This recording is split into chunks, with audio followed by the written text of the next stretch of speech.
15 seconds.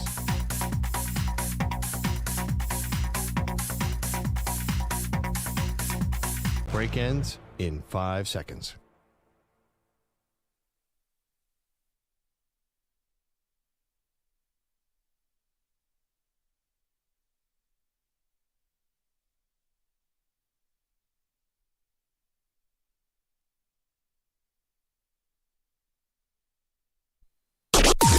Maggie and Perloff on the Infinity Sports Network.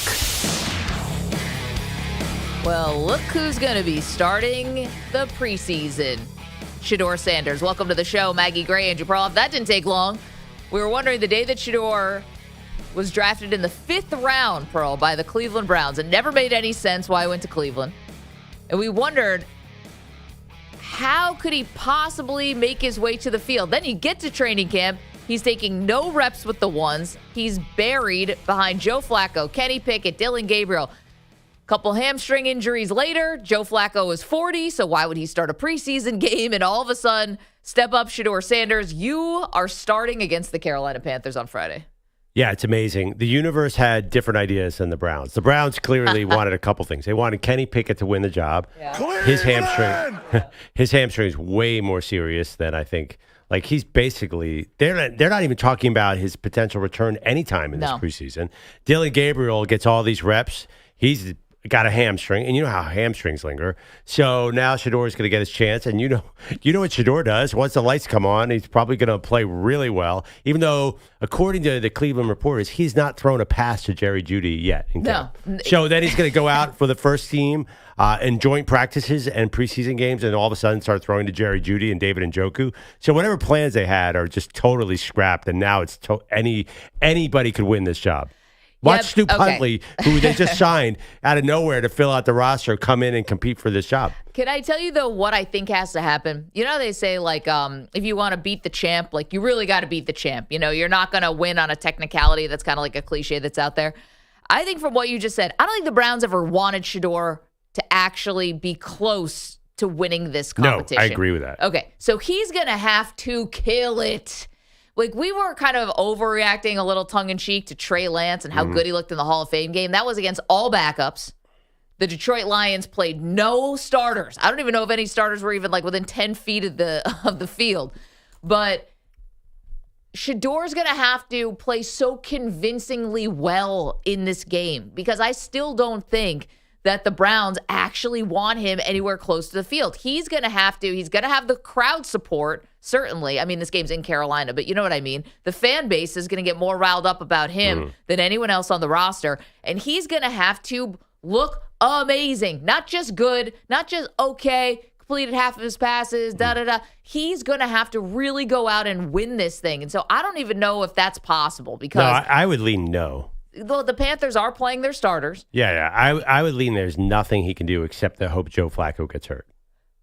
Okay. Well, but then if guys are recovering from hamstrings, these guys aren't dead. I know the hamstrings are tricky, but they still are here. And Shedeur had his own shoulder situation, and Stu Huntley's now in the building. So I feel like this has been like loaded dice against Shedeur. Definitely. For what reason, I have no idea. You selected him. So why, why not give him a real shot, with the ones and stuff? I don't understand. But he's a 5th-round pick. Okay.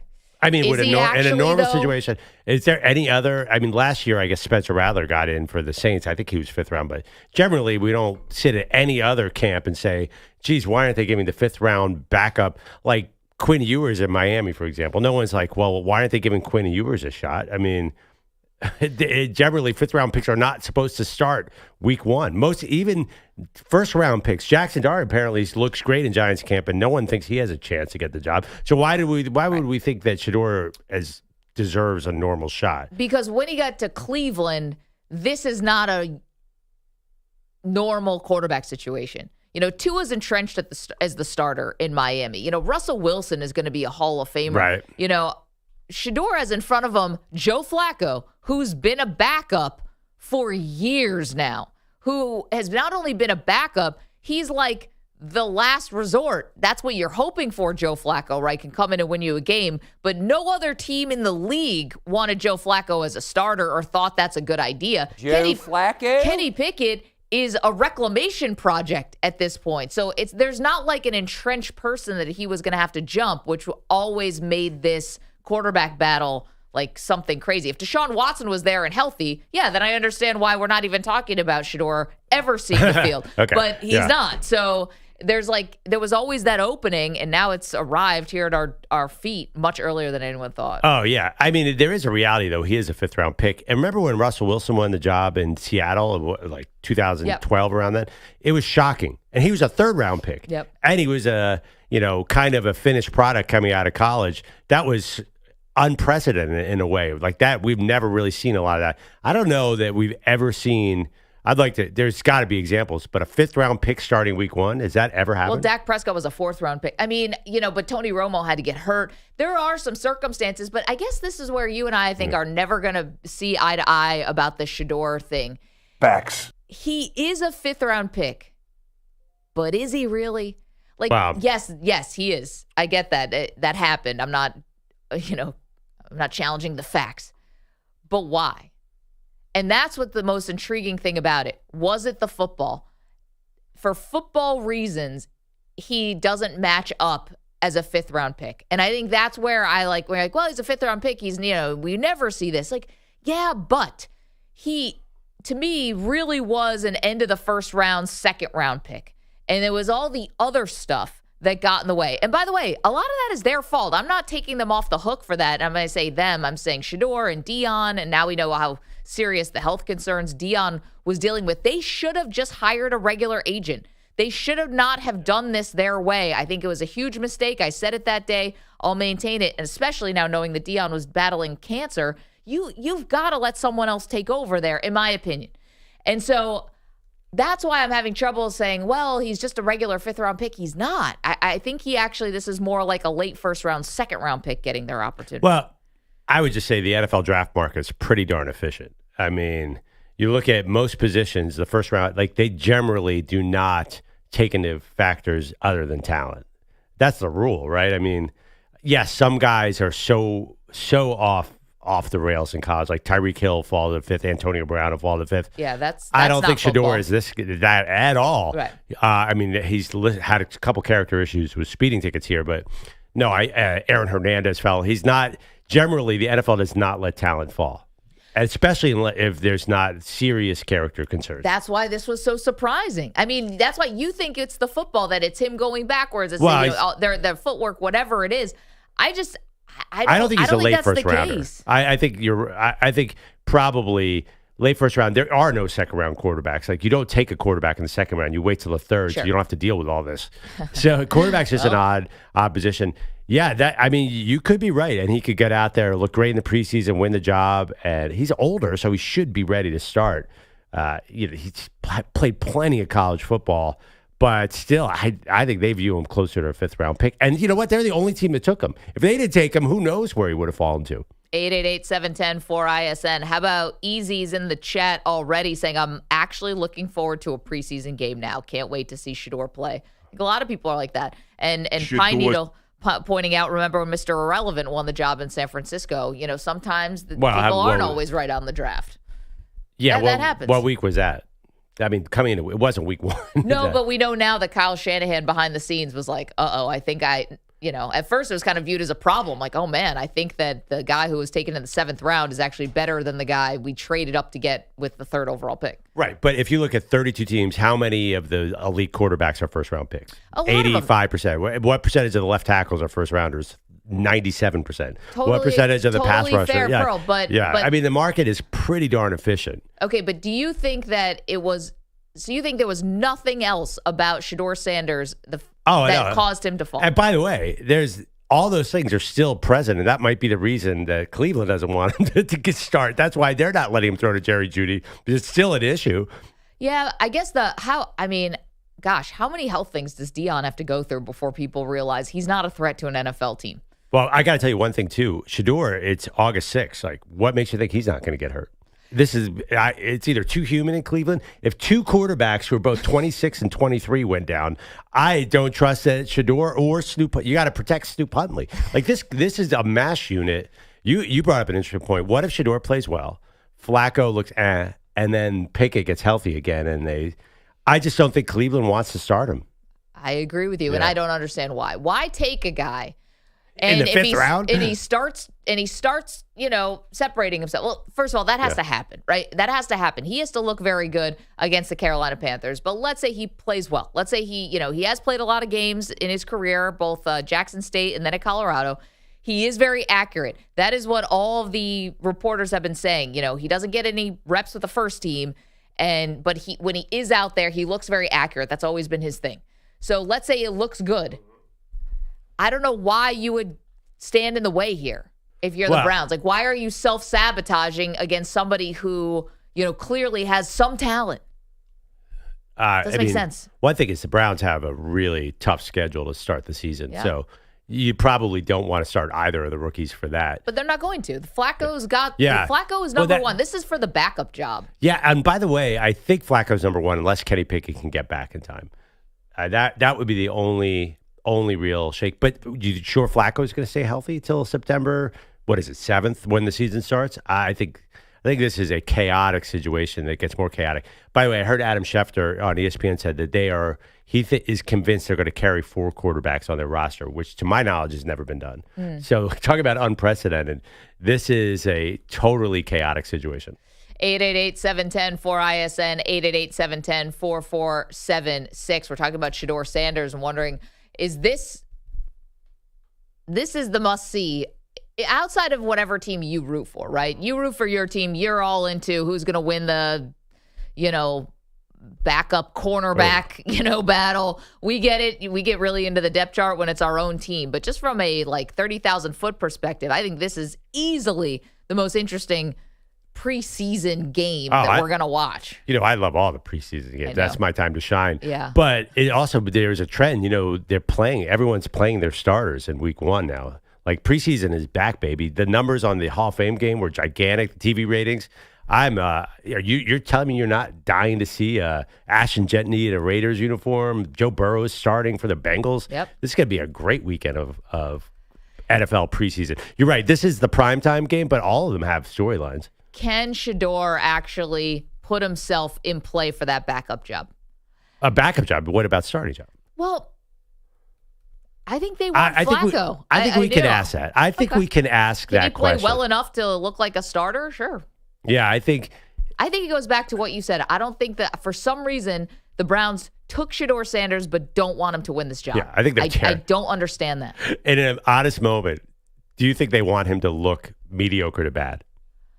But why? That doesn't help your team. I don't know. I can't answer that question, which is embarrassing for them. Well, why? I think they are worried about public pressure from people like you who say he's not really a 5th round pick. So let's throw him out. And I know they're looking at the schedule to say oh God, we don't want to put this poor guy up because they got Brian Flores in Minnesota in week 5. Can you imagine a poor rookie on this team who is kind of, it's the Browns. They're not great.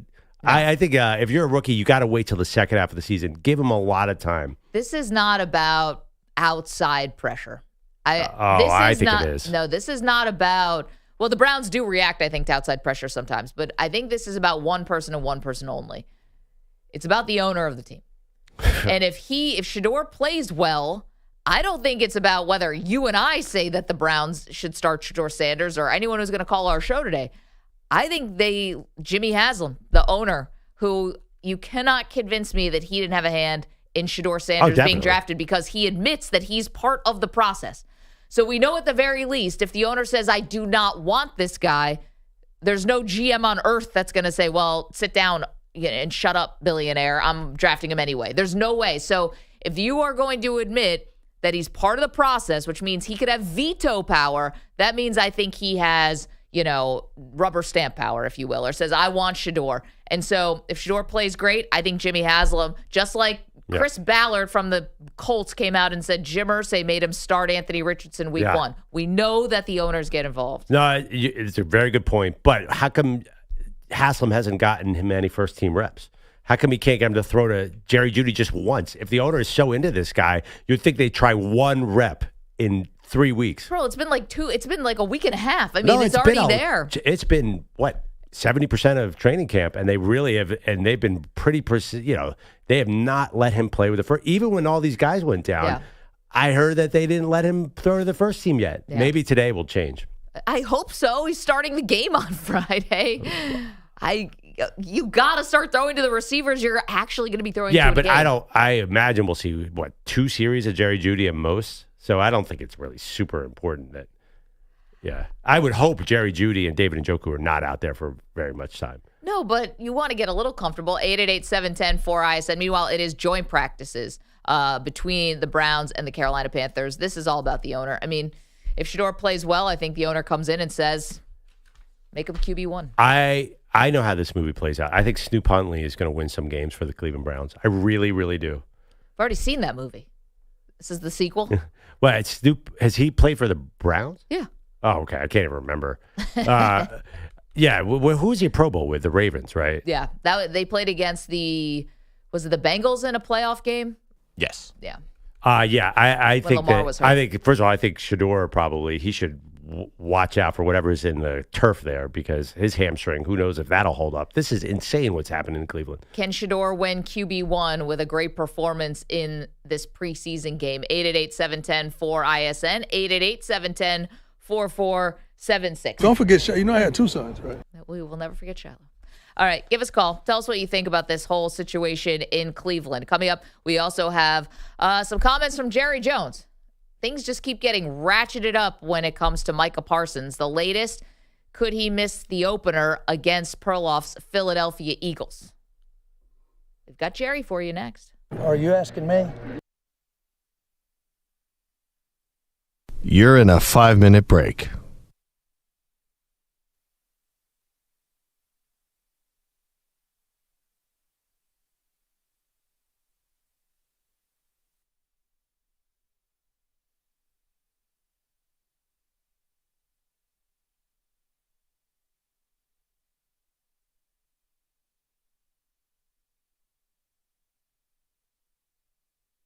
Four minutes, 30 seconds remaining.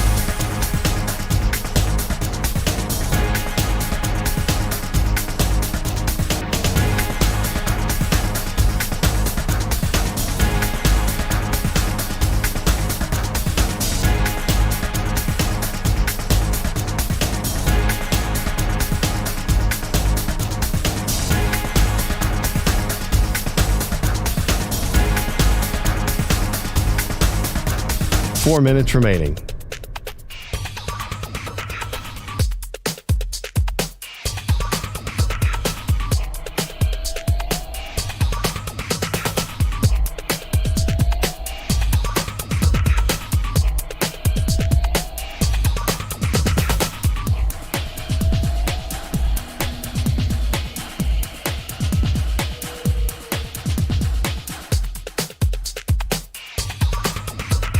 Three minutes, 30 seconds remaining.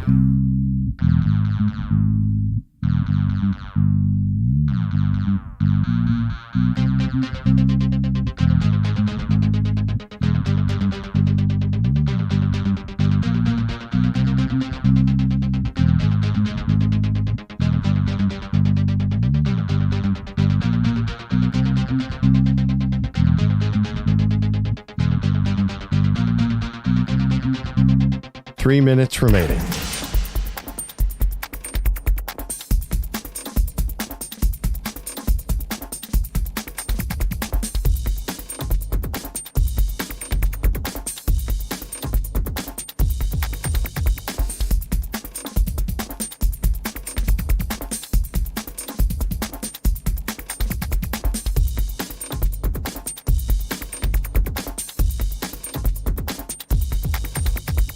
Two minutes, 30 seconds remaining.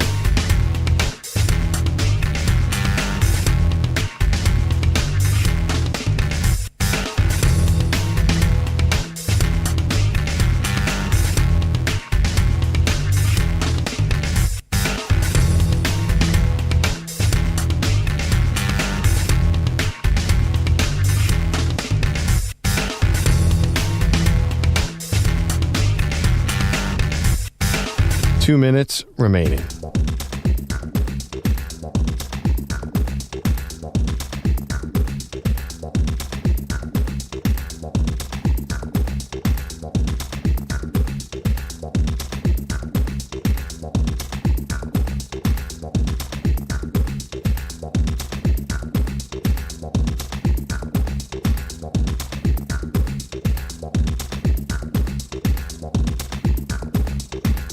One minute, 30 seconds remaining.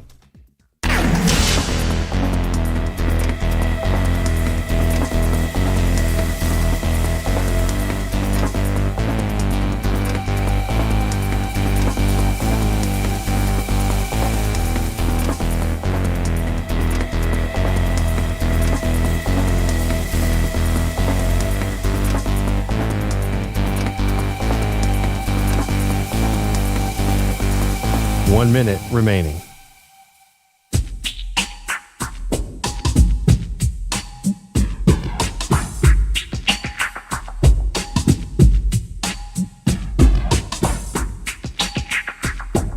Forty-five seconds remaining.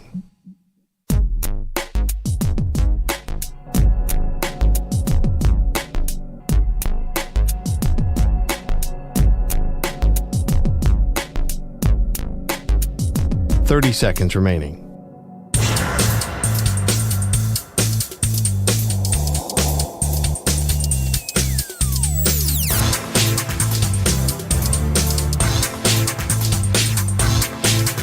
Fifteen seconds.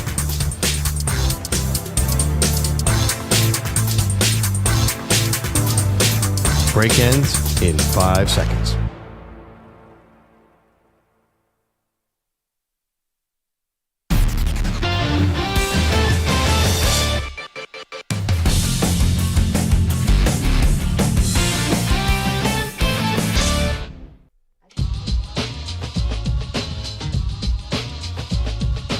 Welcome back, Maggie Perloff Show. I got some numbers for you. Here's if Shedeur Sanders starts week 1 as a rookie, let me give you some combined numbers of other rookies who started week 1. Ryan Tannehill, Andrew Luck, Russell Wilson, third rounder, Brandon Whedon combined for 11 interceptions and 2 touchdowns in their week 1 debuts. How did you pick these particular guys? I'm reading an ESPN article. Okay. Are they the only... No, rookies the to start? only RG3, this is like the last 15 years. Okay. RG3 had a sick opening day, 300 yards, 2 TDs. But generally, like even the good rookies like Cam Newton probably didn't have a great week 1. Week 1. Wait, is this rough. week 1 regular season you're talking about or preseason? Rookies to start week 1. Of the regular season. Of the regular season, Okay, right, we're talking about Shedeur Sanders is starting the preseason. Right, if he wins a job. I'm saying he's going to be in a brutal spot. It is really, really hard to come in there as a rookie early in the season. And the Browns have this ridiculous schedule. We've talked about this before. They got to wait till about the bye to bring in Gabriel and Sanders, which they will do. I mean, listen, we're talking about week 1. I would bet a lot of money that Shedeur Sanders gets a start this year. That is not a radical idea because once they start losing, they have to try out those guys for next year, right? No, but the story is everything's getting accelerated. Like this thing is on warp speed now where it felt like it was crawling and Shedeur wasn't getting any reps with the first team. And now all of a sudden over the course of the last 3 days, it has really just gone lightning fast because Kenny Pickett got hurt last week. Then Dylan Gabriel tweaks the hamstring this week. And now all of a sudden, you're looking at the Carolina Panthers in this preseason game and thinking, why would we ever put Joe Flacco out there? That makes no sense for a 40-year-old quarterback to start a preseason game or to play at all. Like, you got to keep him healthy now at all costs. And Shedeur has this huge opportunity in front of him. I just wonder, have the Browns so loaded up this competition against Shedeur? Can he actually win the job? Like, how does he have to look like Joe Montana? I mean, how good does he have to look in this preseason to even get a second shot? What do you think would have happened if Dylan Gabriel didn't hurt his hamstring? Do you think, I imagine it would have been Dylan Gabriel for the first quarter, Shedeur for the second, Dylan for the third. Yeah, maybe Dylan for the whole first half, like Trey Lance played the whole first half for the Chargers last week. I mean, listen, it would probably be a little better deal for Shedeur if he got to play against backups in this preseason game. That would be sweet. But now this might not be the best scenario for Shedeur. Yeah, he's going to have to see a number one defense. Yeah, it's funny. We keep talking about, he hasn't had any reps with the number one offense. That means he actually hasn't gone against the number one defense. And he's got to go his own team. I don't think. No, Sorry, he has. Oh, he hasn't been going against the number one. Yeah, I watched the last press conference. He said he has gone a little bit against the number ones recently from the defensive side. He's gone Some against the teams do numbers. that. He's gone against the number ones, Yes. but I heard he hasn't been with the number one offense when he's gone against number one. Correct. Also, they do a That should joint help practice against the Eagles, who's number one defense in the league last year. Is that going to look good? No. Did you see the Cowboys yesterday practicing against the Rams? Their front, none of the running backs could get basically through the line of scrimmage. I mean, guys are working on stuff, but let's go to the phones. 888-710-4ISN, 888-710-4476. We're asking you, do you think Shedeur Sanders can win the quarterback job in Cleveland if he plays well in the preseason? Andreas in Chicago. Good morning, Andreas. Good morning for taking my phone call. You got it. With their quarterback injury prone right now with the two quarterbacks, I say let Shedeur Sanders play the entire game preseason. What's going to hurt? We're going to play the whole game. Andreas, here's the thing about playing the whole game. You don't want to get him hurt. Yeah. And by the time you get to some of these second halves of these preseason games, it is God knows who out there trying to make a name for themselves. And trying to get any kind of leg up they can just to make the roster. And I'd be a little concerned about leaving him out there for that. Oh, definitely. Or maybe not. I don't know. If he's just some regular fifth-round pick, then you throw him to the Wolves. I don't even know. I mean, by the second half, you're not going to see drafted guys. You're going to see undrafted guys. So, yeah, I don't know about playing the whole game. This is so interesting. It's going to be such a mass unit. Shedeur Sanders, by the way, if he plays well, I do disagree a little bit with you. Like, the national attention on him will factor into this. Like, there's going to be, if he, say, goes for one half, if he goes 18 for 23 for 2 touchdowns and 200 yards, there's going to be a national cry to start him. And you're right, the Browns, Jimmy Haslam in the past has listened to that. I just remember when he decided to start Johnny Manziel about week 10 or something in that season, they were so excited, and they lost 34-3 in Manziel's first game. Oh, boy. That was typical Browns. I think that this is an issue. Like, the Browns did not want to do this, and now they're here. Kevin is in San Antonio. Good morning, Kevin. How you doing, dude? Good morning. I just woke up. I heard about Shedeur Sanders, and the thing about it, what I think is the Browns organization is cursed. They've been how many years they've been successful? It's over and over like a broken record. Yep. I hope that he's going to stop the curse and he's going to do well. But everybody trying to set up him for failure. But he's good, Just let him develop. We don't understand it, Kevin, and thank you for the phone call. Don't understand it.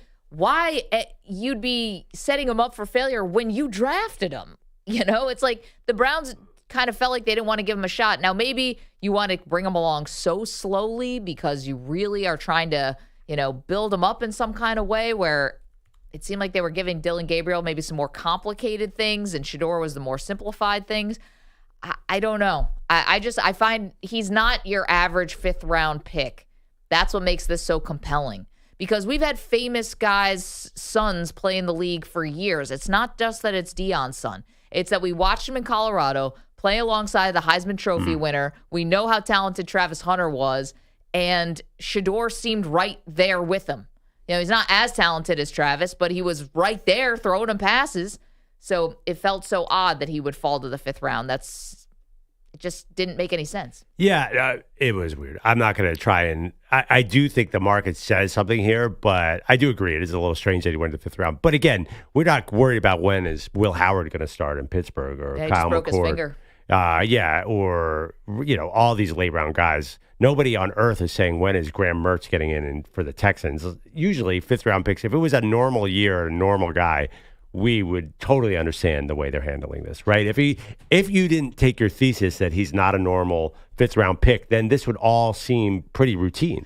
It's not just that. It's the two to tango aspect of this. It's the fact that I don't think Shedeur is your average 5th round pick, and I don't think that's obvious. And the Browns don't have an obvious starter because Deshaun Watson's been so hurt and so terrible and away from the team. If there was any other incumbent here, like you're talking about Graham Mertz in Houston, well, C.J. Stroud's not on this roster. Yeah. There's not somebody that Shedeur would have to jump that seems impossible or implausible. He's got Kenny Pickett, Joe Flacco, and Dylan Gabriel in front of him. It's not like so out of the realm. Well, yeah, but in a normal year, if it was a non-Shedeur fifth rounder, if it was Kyle McCord, no one would care. Like people are like, that'd be nice if he got a chance, but it wouldn't be something that everyone was. This preseason game would not be must watch. I mean, I'm looking at the history of fifth round quarterbacks. They'd never get a shot. Clayton Tune, Dorian Thompson-Robinson, Sean Clifford, Jaron Hall. Even the Vikings didn't even want to start Jaron Hall in a preseason game. Like the fifth round quarterbacks are long shots, deep long shots. 888-710-4ISN. You can also vote on our poll. We will get to Jerry. A little too cavalier for my liking about whether or not Micah Parsons is going to be suiting up week 1 against the Philadelphia Eagles. Gordon Damer is here doing updates for us this morning. Gordon, good morning. So, full disclosure, I already have a bet in for week 1 that I'm now regretting. Oh, the Cowboys? Yeah. I Did took they move the the 7 line? points. I didn't check this morning, but like 2 months ago, the line was 7.5 or something. I'm like, I'm taking the points. Like Eagles, it's going to be all about the ring ceremony, and are they going to be focused? And Dallas is like coming in. They usually play the Eagles stuff. I assumed Micah Parsons was going to be there. Bad job by me. What is the record? And I saw this. What is the record of the team with the opening game? Like the home team wins 95% of the time, but 7 points is a lot. Winning 7.5 points, though. I'm like, you're begging me to take the points, aren't you? Anyway, so Vegas is most likely going to win again. If they don't have Micah Parsons there, it's going to be a long day. It might be a long day with Parsons. Maggie, we have to bet the preseason. You cannot. No, I don't bet the preseason. We have to focus in on here. She saves throwing her money away for the regular season. Exactly. Yeah. Like a normal person. Bills Giants on Saturday, Maggie. Couple things I know. A couple things I'll get to my top 5 moments from Hard Knocks last night, which I have. You see someone who's not very confident that the Cowboys are going to win week 1. Who? Shaq. Shaquille O'Neal? Yeah. Is he a good bettor? I don't know, but he has a massive bet about what happens if the Cowboys end up somehow winning this game. He will wear a dress. Huh. It's still 7, by the way, so you don't have to regret. Okay. Yeah. Wait, hold on. I'm sorry. I hit my parlay. Shaq is betting against. Is this against Lefko? I'm assuming. I believe it's right? yes. It was that's what Lefko's on the Shaq podcast. Man, you have the sound here. Oh yeah. Yeah, let's hear from Shaq real quick. Okay. If the Cowboys lose to the Eagles in week 1, I will wear that You will dress wear- right there in front of my restaurant at the Paris Hotel in Vegas. this is something that we can hold you to? Yes. Are you out of your mind? No, I'm a man of my word. If we lose to the Eagles, I will wear this dress in front of my restaurant at the Paris Hotel.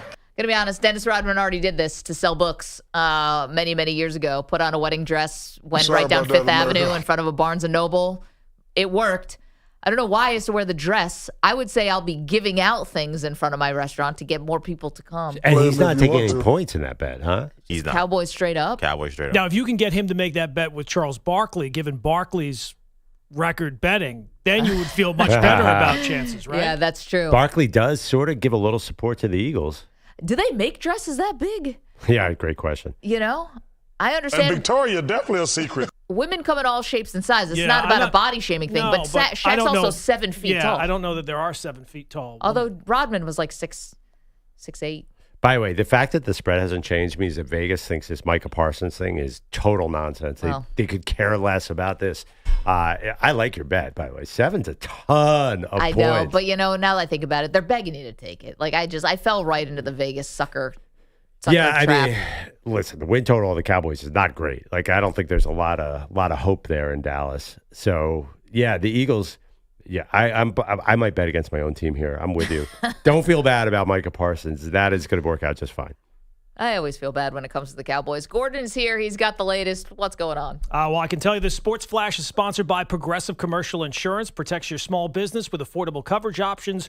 Quote today at progressivecommercial.com. Well, I'm always thinking about money. Yes, I don't know if anybody knows this, but no team that has ever been featured on Hard Knocks has ever won a Super Bowl after being on it. In fact, no team has ever even made the Super Bowl after they were featured. We're going to do whatever we can to bring Lombardi back here to Western New York. Yes, of course, the Bills are featured this year. Bringing it back. Go Bills. It's got to get there. I like to endear myself to the people on the Gordon, show. what are you doing here? I'm sorry. I thought about this, and the moment it got announced that the Bills were going to be at Hard Knocks, by the way, they had to suspend like every rule. There were all these rules about the teams that didn't have to do it, and one of them was if you make the playoffs, you don't have to do it. Bills have won the division 5 years in a row, so thought they were in the clear. So they changed all the rules because no teams want to do this. Yeah.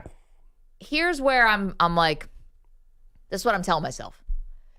Up until Tom Brady won that Super Bowl in Tampa, no team had ever won a Super Bowl in their home stadium.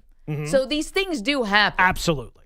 I like the fact that I like when people repeat facts often enough that it breaks the streak, you know? Maybe we're like, if we just say it enough times. Right. You don't want to find that out after the season's over. You want to find that out. Everybody's repeating it before the season starts. Speaking it into existence, I believe is the saying. This is what the kids do. They manifest stuff. Yes, in fact, we do. It never works out, but you know what? We give it a shot.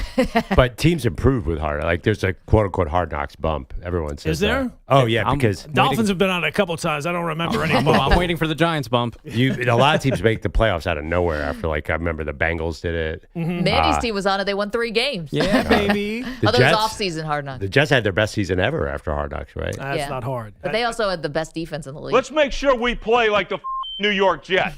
Yeah, but still, like, let's not downplay that achievement from the New York Jets. Yeah, no. It might have been the last time that they've done it. Yeah. Hard Knocks is not a bad thing for a team. It's not a distraction, right? I mean, at this point in the year 2025, everyone is used to a camera everywhere, so it's not a huge deal as far as the Bills. Don't worry, Maggie. You're good. You're good. Meanwhile, on the baseball scoreboard last night, some good news for the Phillies. Swung on, hit in the air, deep right center field. Going back is O'Neill to the track, nearing the wall. He'll jump, and it is gone. And Max Kepler has homered to right field. Yeah, make it 3 straight wins for the Phillies. That the call on the Phillies radio network. Beat the Orioles 5-0. On the TV side, you never know what you're going to learn watching a Phillies broadcast. 25 pounds of pressure if someone is attacking you, and you can rip their ear off. They said it's the same amount of pressure to open up a pickle jar, and you can just rip their ear off. Yeah, that's John Legacy doesn't mean nothing. Right, so he's talking about if someone attacks you. Yeah. So I've heard this before. I took a self-defense class one time, and I want to give away the secret sauce. Yeah. Oh, that's awesome. Oh, no. I mean, most women have taken something like this, and they tell you the things like, mostly you're thinking someone's like out of their mind. They're like might be on drugs or something. So you think like kick them in the junk, but that might not do anything. Right. What you actually have to do, I kid you not, this is what they teach women. So be aware. Most women walking around today know this skill. Palm up your nose will not only break your nose, allegedly this will go back into your brain. I've heard that, yeah. I have heard that. Yeah. Okay, I've never had to test it, thank God. Other thing, ripping someone's ear off, like what John Kruk is talking about, you literally can rip their ear off. Now, can you open a pickle jar? I usually give it to my husband, now that you say it. That's unfortunate. So now, as sad as that is to admit. Or I'll put a rubber band on the top of the jar. That usually helps. And then the third thing is actually gouging people's eyes out. Like not poking them in the eye, literally taking out their eye. This is like when you're in a life and death situation. When you can't get in the van type of thing. I would think that would be clowns even don't less mess with pressure. Maggie Gray. Don't mess with me. I got 3 ways to take you down. Would it be easier to take out an eye or rip off an ear? I would figure the eye would have to be, right? What happens if he's wearing a football helmet with a face mask? Well, then And a visor. You have to be able to adjust in the moment. Is that a typical situation? I don't know. Yeah, you never seen that happening? We live in New York City. People attack people with full football helmets on? Oh, you know. I've seen everything in New York City. I have not seen a man walking around with a Give it 2 football weeks. helmet. Oh, I almost saw a guy driving a U-Haul this morning up against a Uber driver, literally get into a fist fight. Nice. 5 o'clock in the morning. It is only 6:37 right now, so there's still a lot of day left. You know? I once got mugged by a guy wearing a full NHL goalie outfit. He was moving pretty slow. And the skates. He was moving pretty slow, but I was trying to punch him, and I couldn't get anything going. He didn't even drop the gloves? Kicked him in the shins. He didn't feel it. As far as the Phillies, they might be ripping ears off. Yankee fans want to rip their hair out. Pitch, swing on, line drive, base hit, center field. Garcia scores. They're sending Peterson. Here's the throw to the plate. Not in time. It's partially cut off. A 2-run single by Rowdy Tellez, and it's 2-0 Texas. Yeah, that's the call on the Fan. Dave Sims, Yankees' fifth straight loss, lose to the Rangers 2-0.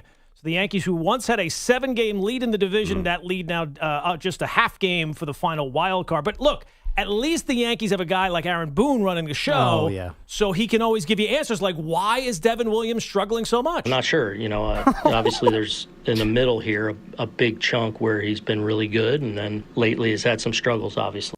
Yeah, struggles. Gordon, I don't want to tell you how to do your job. No, please. But come in here and playing mean Yankees highlight when there's Yankees fans here. There's See, no what good I would Yankee do is highlight. They scored no runs. I would combine it with the fact that the Red Sox have won 7 in a row and do a combo package to get at Manny. Why are you That's the what way- I'm saying. That's my only critique is you could have made Absolutely. it even Yes. crueler. Oh, I have 7 o'clock still to come. Okay, yeah. But you really want to dig the knife in there. Why are you like this? Who hurt you when you were younger? Why are you like this? Why are the Yankees like this is the better question. I don't play for Aaron Boone damn sure don't know. Aaron Boone damn sure don't know why.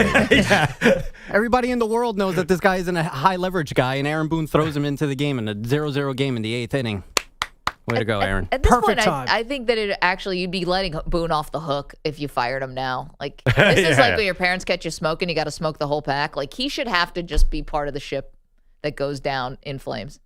And it is. So that's what's happening. That's what's going to happen. NFL news, Keenan Allen back with the Chargers, gets a 1-year deal, $8.5 million. Last year, 70 catches with the Bears for 744 and 7 touchdowns. He's now 33 years old. Also, Jordan Addison of the Vikings suspended first 3 games of the year, violating the league's substance abuse policy.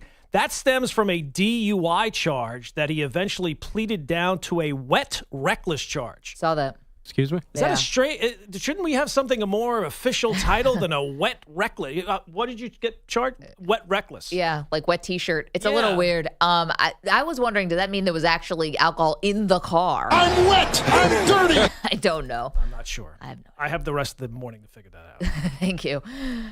We're going to be waiting here on Pins and Needles, 888-710-4ISN. We have to get to Jerry Jones, who has some new comments about Micah Parsons, whether or not he's going to be ready to face the Eagles week 1. M&P. You're in a 5-minute break.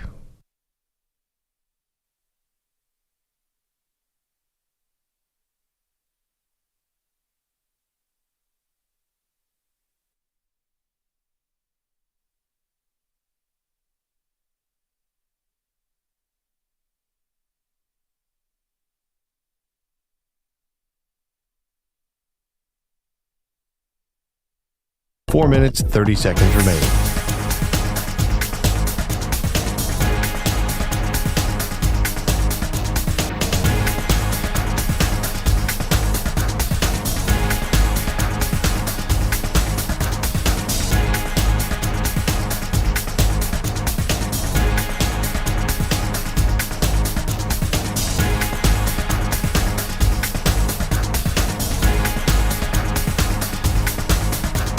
Four minutes remaining.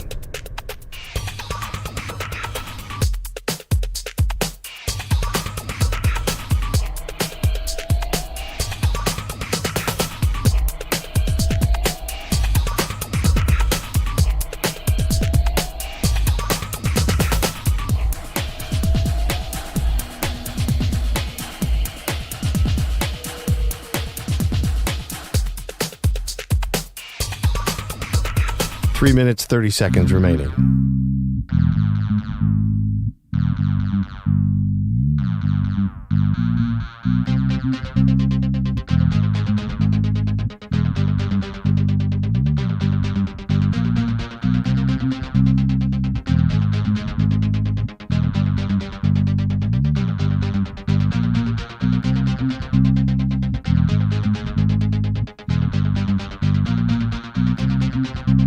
Three minutes remaining.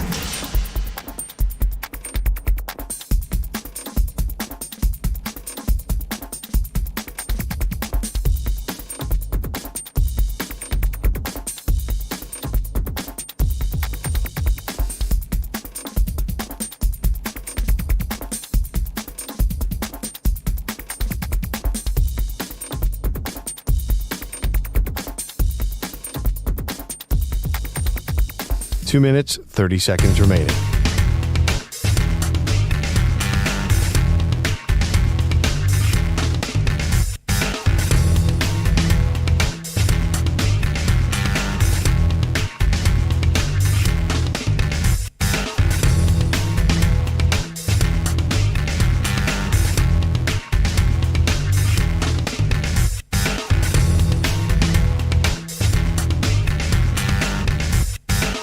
2 minutes remaining.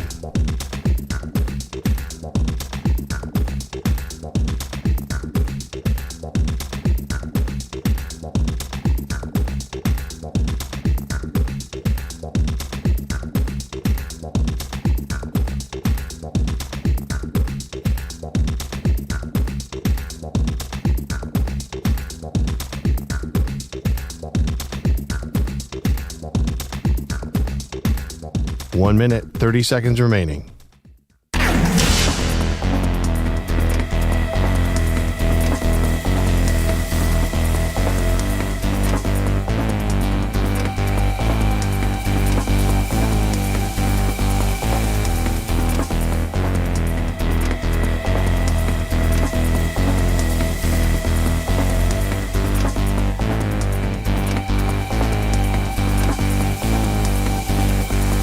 One minute remaining.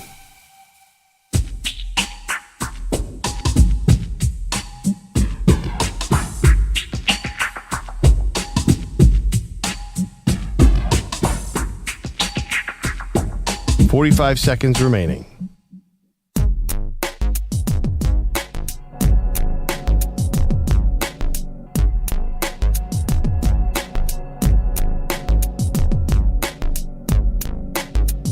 $30 seconds remaining.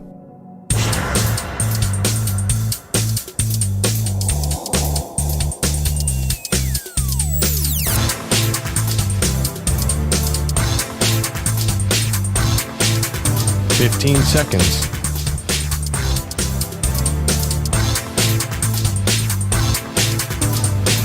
Break ends in 5 seconds.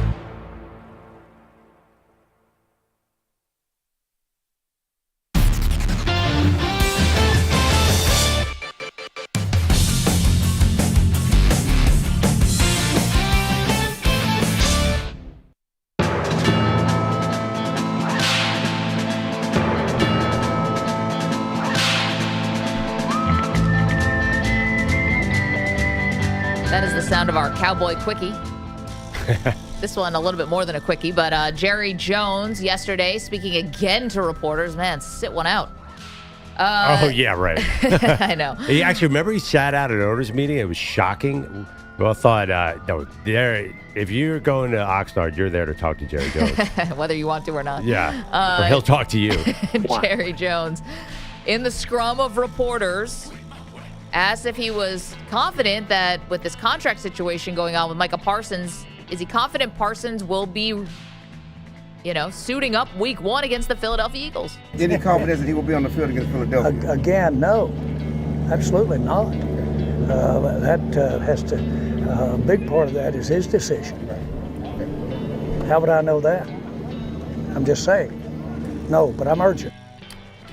I mean, it's the absolutely not that gets me, Pearl. And then obviously taking zero responsibility that there are actually two sides to this negotiation. Jerry's almost acting like, I did my part. Now it's just him signing on the dotted line. It's like, well, obviously that's not what he thinks. He wants more, secure language in the contract, more money, whatever it is that they still have to iron out. And so Jerry kind of no-selling this, as EJ would say, kind of wrestling term. He's got to own up to his side of this negotiation. Well, but what point would Jerry Jones, why would he do that? Like, he's in a negotiation. Is he going to say, how do you answer that question? Because you want to get the best deal possible out of Micah Parsons and his agent. So how do you approach this if you're Jerry? Well, best deal possible went out the window, I think, a year ago, because he could have actually signed Micah Parsons to an extension 2 years ago. It would have been way less expensive than he's going to be now. Well, 2 years ago? Yeah, after his third season. Now he's going into his fifth year. Right? Fifth year? Fourth year. Yeah. But anyway, yeah, I'm sure that they've tried to lowball Micah Parsons several times during this process. But as he stands today, what is he supposed to do? Well, here's what you're supposed to do. Put championships over contracts. That's what you're supposed to do. Jerry loves to tell you about when Emmitt Smith held out for the first two games of the 94 season, was it? And they went on to win the Super Bowl. He loves to tell that story like he wants to repeat it again. Joe Burrow. That was a dynasty. This is a team with a new head coach that's unproven on the head coaching level. A team that is not good enough, quite frankly, to even be considered a playoff team by Vegas standards. And, there's nothing that this current Cowboys team has in common with that Cowboys team that was able to win after Emmett held out for 2 weeks. And by the way, I think Emmett proved how valuable he was in those 2 weeks. That's the story. The story is one that's told as a triumphant one for Emmitt Smith. Well, I would just counter. It's a negotiation. I mean, both sides are trying to get the best deal possible. Will you at least give me that? Yes, Dallas probably should have tried to secure him earlier, but I'm sorry, we're here right now. It's just as possible that they overpay Micah Parsons like they did Dak Prescott. And I bet you Jerry in the back of his mind's like, man, I wish I hadn't done that Dak Prescott deal. I don't know if he had any choice in that particular situation, but they're probably trying to get a team-friendly deal here. So he's negotiating. He's like Jerry. He's Mr. Negotiation. Right. So I don't know. Just say, hey, if Micah wants to play hardball, and honestly, what's the big deal if he holds out a couple games? This Cowboys team's not winning the Super Bowl like that Emmett team anyway. I find if I'm Jerry, I'm like, well, we're here. We might as well just play this string out. I mean, what kind of attitude is that? That's crazy. And also, this is why this is unbelievable, is because everyone believes that Jerry is going to end up paying Micah Parsons and the deal is going to be huge anyway. So what's this team-friendly thing? Like that, again, that ship sailed. Micah Parsons going into year 5. They could have done team-friendly after year 3. But if you're talking a big game, but if Jerry Jones actually ever talks to his agent, which reportedly he has not done, David Mulgeta is going to say, give me 4 years, $230 million guaranteed, and that's going to be a brutal contract. Like, at this point, they're going to hold his feet to the fire. This is why you engage with the agent. This is why you get the ball rolling on this stuff. And to me, if Micah Parsons is telling the truth in that super long Twitter post that he put out, he said he went to the team after year 3 and said, I'll do the deal now. They said no. After year 4, then he said, all right, now I want to see some other pass rushers get their money, and I'm going to drag my feet on this a little bit more. So Parsons is admitting that he played a role, but he said you could have had me after year 3 and I would have done the deal.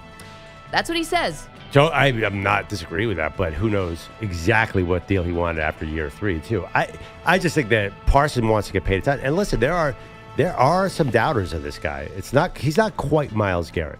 You know what I mean? Like, Myles Garrett can play the run really well. I think that if they sign him, I think there's a chance we look back and say, "Whoa, they overpaid a little bit." It is their fault. I totally agree with that. But the reality is they're here and they have to make a plan. That their opportunity passed. Now, do you sit here and do you do a deal that is going to just totally destroy their cap for the next 5 years? No, you don't want to do that. You want to keep flexibility.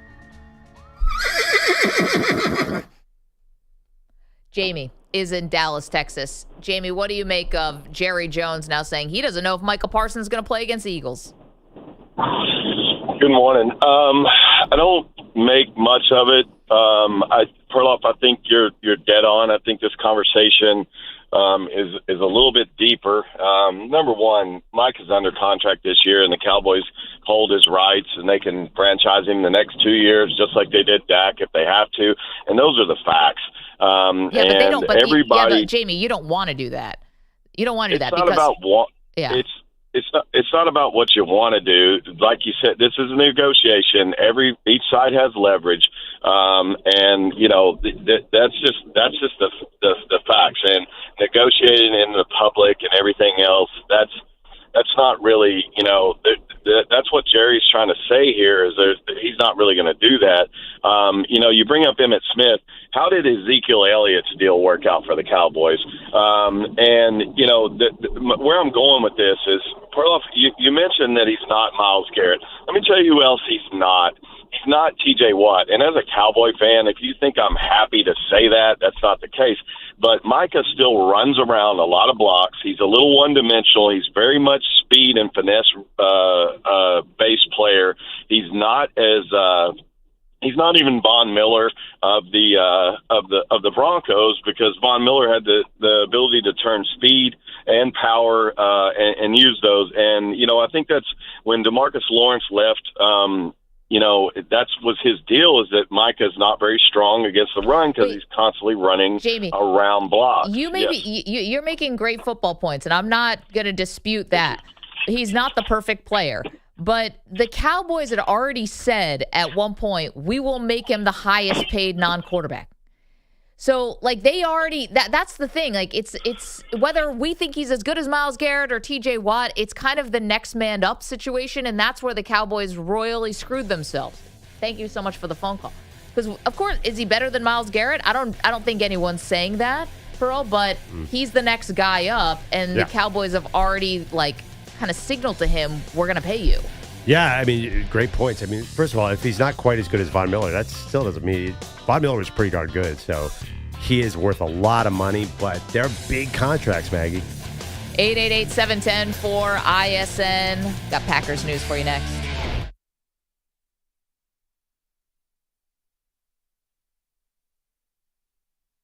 You're in a 5-minute break.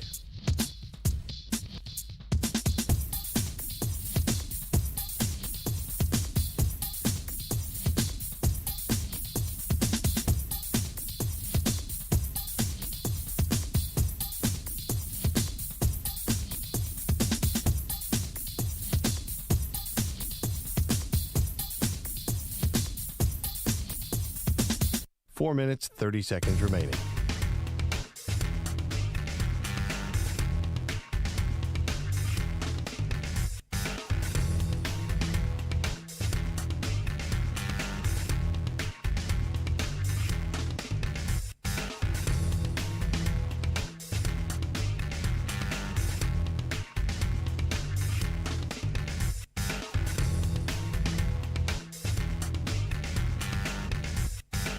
Four minutes remaining.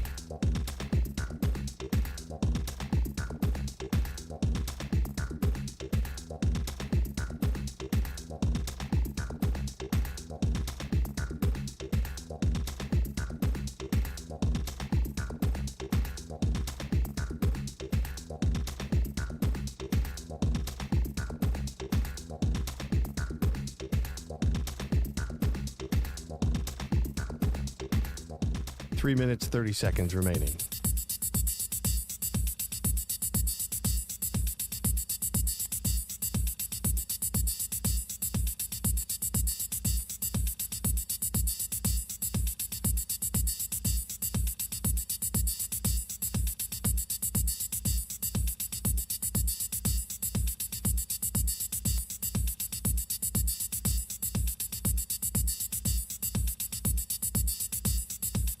Three minutes remaining.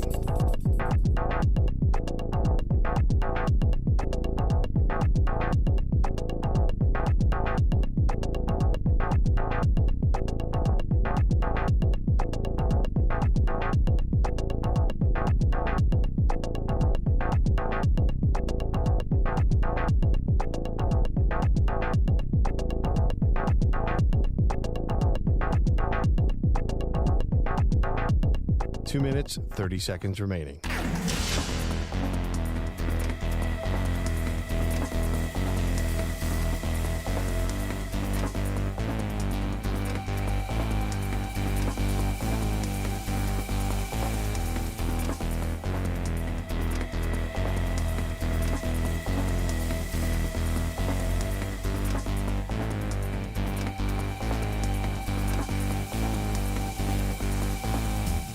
Two minutes remaining.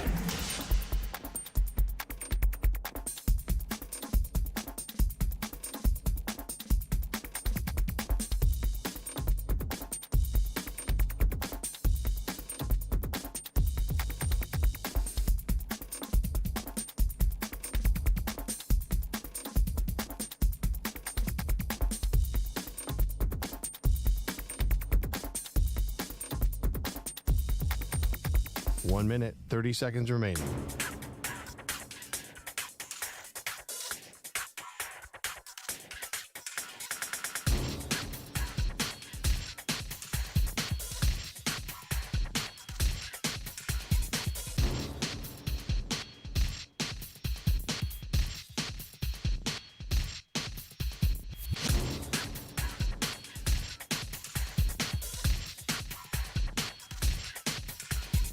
One minute remaining.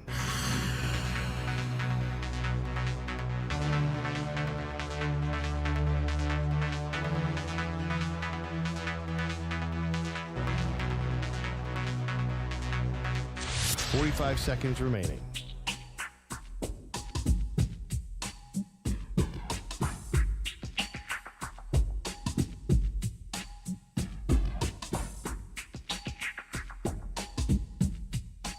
Seconds remaining.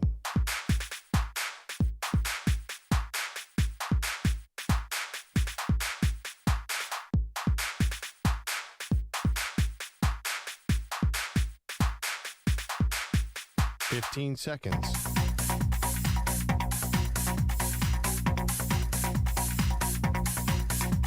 Break ends in 5 seconds.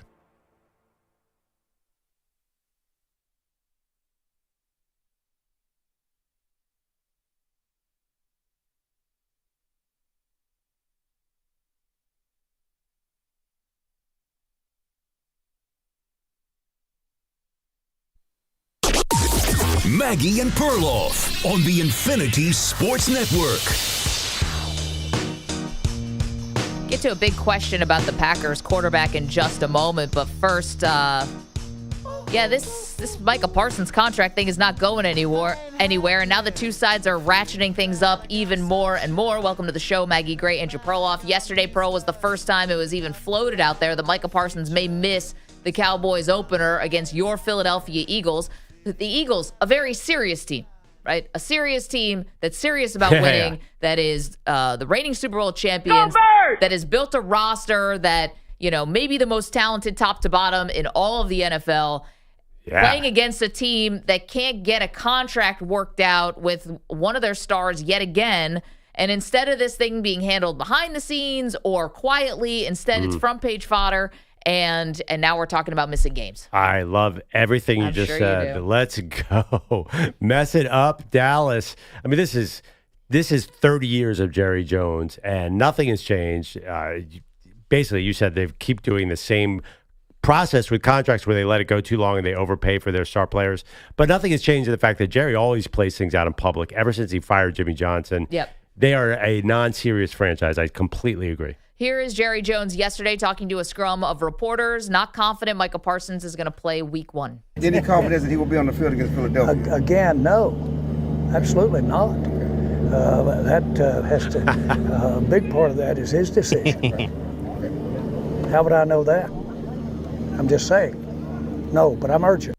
I love it. Jerry's like, I don't know. I have nothing to do with this. It's like, I'm just some innocent bystander here. Meanwhile, the dude is asked for a trade. He's still showing up to practice, so I don't know how obviously serious that request is. But, Jerry, I have no idea how this thing got out of hand. How could how could they possibly call me out on trying to, negotiate a contract without the guy's agent present?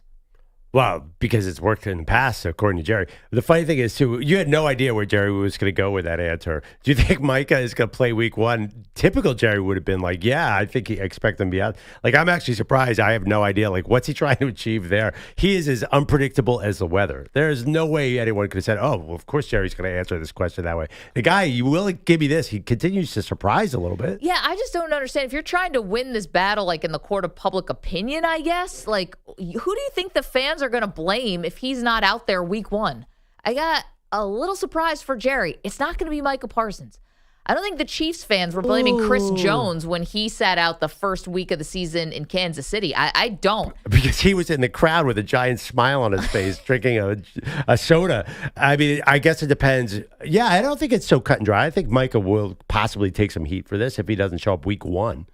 He is under contract. Jerry would get all. Yeah, but you understand if you're in the last year of your deal, I how understand, in such a physical sport, you can't put yourself at risk like that. I just, you can say whatever you want about Micah Parsons, whether he's worth this air quotes or not. The bottom line is the Cowboys already said publicly they would pay him.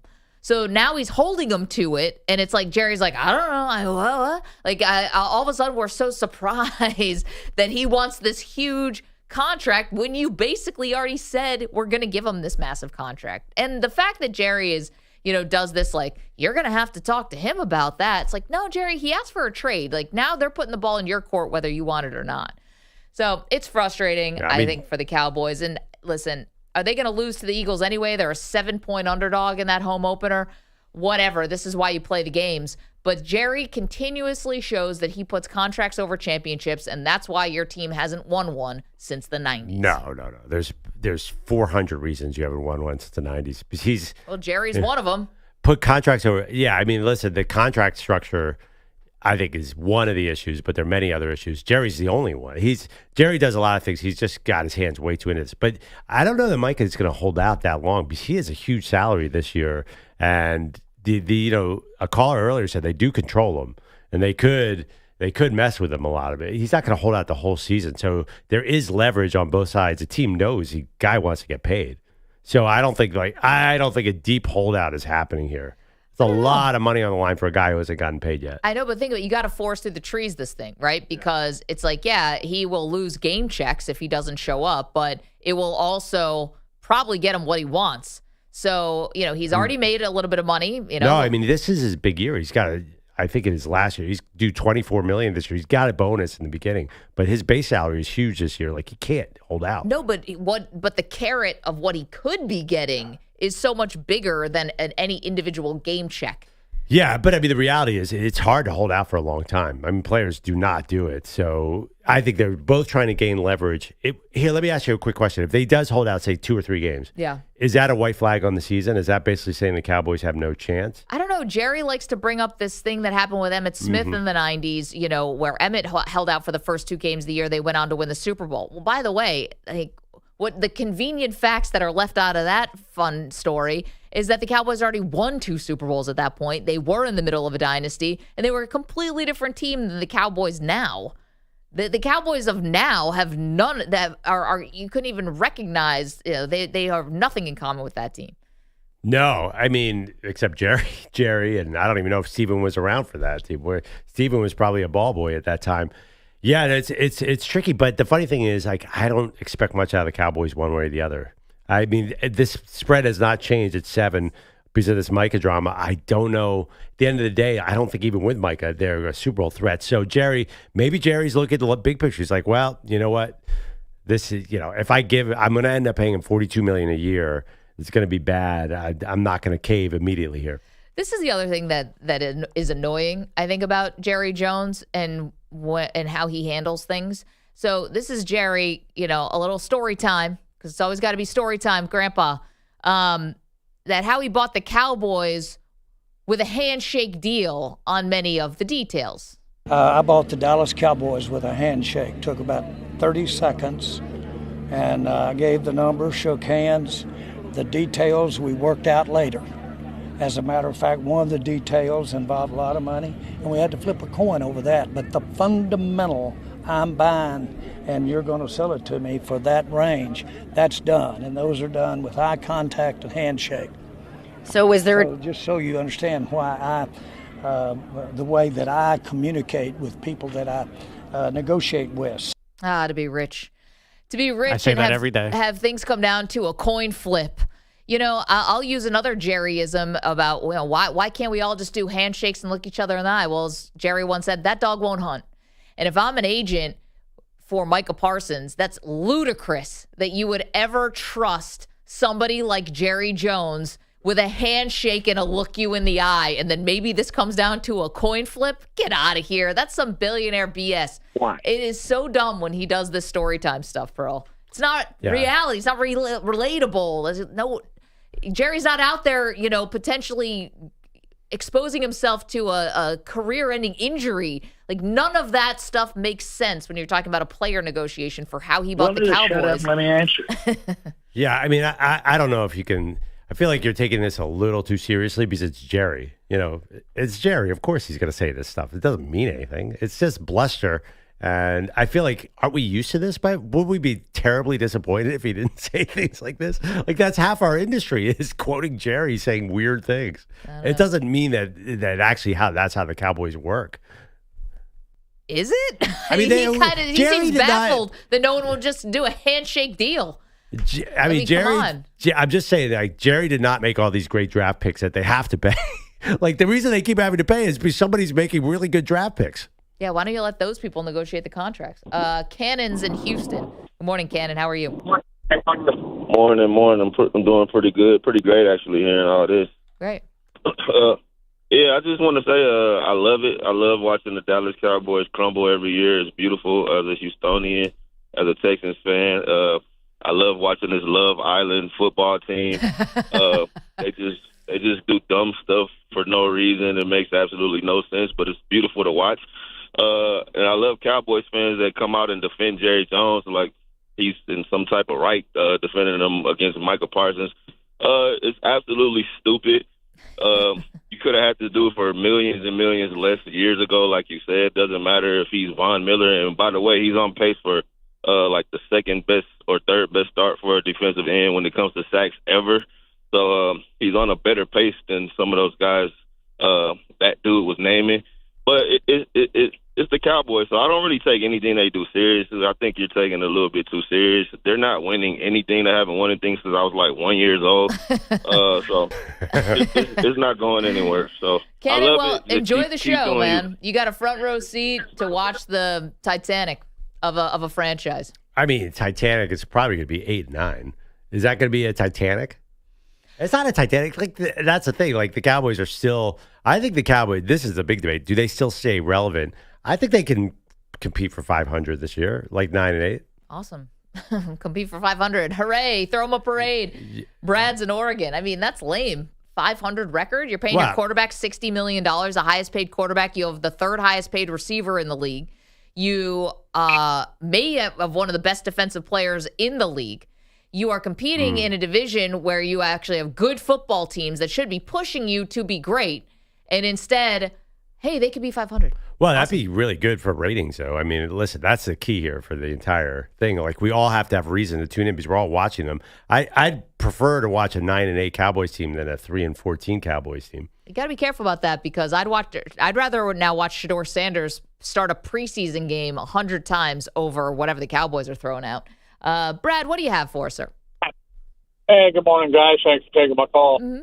You know, we go through this every year with these players and the owners and everything, and when it's all said and done, either there's some hardship, still feelings from the player. I got my money, but look how long it took me. The team, well, you made us give you more money, and after a month or 2 months of negotiation, if there's nothing that's out there that's even close, why don't they just make it a rule that you go in front of an arbitrator and both sides roll the dice? If Parsons gets the nod, well, okay, the Cowboys have got to pay him. If the arbitrator rules for Dallas, well, then Micah lost out. This just gets tiresome so much year after year after year with these guys. I want to trade. I don't want to be here. And, well, we're not going to trade you, but we're not going to pay you what we think you're worth. Just gets tiresome. Yeah, Brad, I hear you. Is that a good idea to have this go to arbitration? So baseball does arbitration, right? But they only do it for the younger players or the older players? Nope, it's arbitration eligible when you're young in your career before you get to any kind of free agent. Before 6 years, right? I'm fine with it. I don't understand. I'm not sure exactly from an economic standpoint if that is a feasible thing. Just have a third party, resolve like a dispute. I think the one thing though about this is that technically Michael Parsons is under contract, so the arbitration would be what? Like I think you'd have to. You'd have to be. I know that like baseball teams still have your rights when you're going through arbitration, but he's under contract. It's kind of cut and dry. No. Also, the team has the franchise tag is still in place, which is a killer for players. So Cowboys could keep him forever. They don't need to arbitrate until 2 years from now or 3 years when he'll be a free agent like Kirk Cousins. Yep. That would be fun to see him try and hold on to him for 3 years under contract control. That would be a wild scene. I mean, I do agree with Brad, though, that this has become unbelievably tiresome. The contract stuff is really rough. And I wonder, I think the league thinks that this creates headlines, and I guess it does. But I think as fans, I think people are tuned out of this. I think it would be different if we saw more guys get traded. Like if a guy really, like if Terry McLaurin really gets if a traded. guy really got traded, or someone really held out for a season or for a lot of games, I think then you'd be like, okay, this is interesting. This is what's going to happen. But it feels like all these situations of late, they end up with the person signing last minute or right before training camp, or maybe Chris Jones will miss one game, but that's it. Like it doesn't result in anything. And Le'Veon Bell's kind of a punchline, although he did get more guaranteed money from the Jets. So he did really well. He did well, yeah. But he went to a team and became completely irrelevant. And nobody's ever going to do that again because of what happened to him. Yeah. Well, here's a couple things. Deadlines, obviously, as our friend Andrew Brandt always say, make deals. Like you need the deadline on top of you. It's like when you have the term paper due, you can't work on it 8 days in advance. You have to wait till the last minute. And second of all, is this partly because we cover the NFL so much? And two guys that we cover really closely are Jerry Jones and Micah Parsons. Regardless of where you stand on the contract, that guy loves the camera. I mean, he's an incredible. It's like a perfect storm having those two guys together. But this is the third year in a row we've done this with the Cowboys, and CeeDee Lamb didn't love the camera. He didn't even show up. This one feels like it's getting a little more attention, though, because of Micah. And Micah is so entertaining on the camera. I mean, Micah Parsons will jump right into broadcasting if he wants to. The guy is an incredible talker. And by the way, NFL Network was there all day yesterday. Every time you go, Micah's either talking to Andrew Whitworth or Puka Nacua. He feels like he could just, I'll take this year off and be a broadcaster. Don't you see, he just loves all this. And I think Jerry is... I'm stealing this from you. Jerry's met his match. Yeah. If he's going to pay this out in public, he is not going to beat Micah Parsons to the punch. 888-710-4ISN, 888-710-4476. If you want to weigh in on this Cowboys mess, who would you blame if Micah Parsons missed week 1? I wouldn't blame anybody. I'd be so okay, psyched. wait, hold on. You're the Eagle fan here. You're already expected to win this game. Going away. Manny, the Giants fans, you guys got to set this one out. Salient points. Can't vote. We need the rest of America and Canada to do this. Who would you blame if Micah Parsons missed that opener? Micah or Jerry? 888-710-4ISN. We do have one big question about the quarterback today. We've been doing it every single day leading up to the season. Today, the Green Bay Packers are in our crosshairs. Talk about Jordan Love next. It's always got to be story time, Grandpa. You're in a 5-minute break.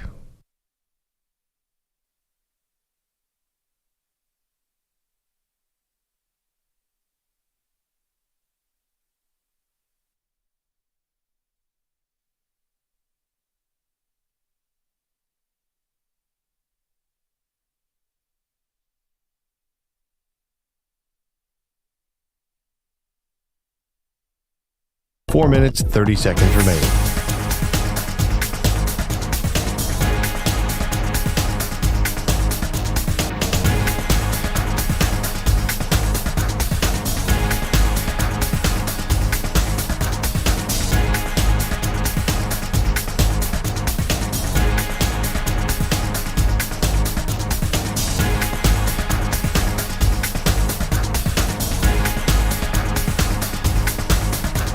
Four minutes remaining.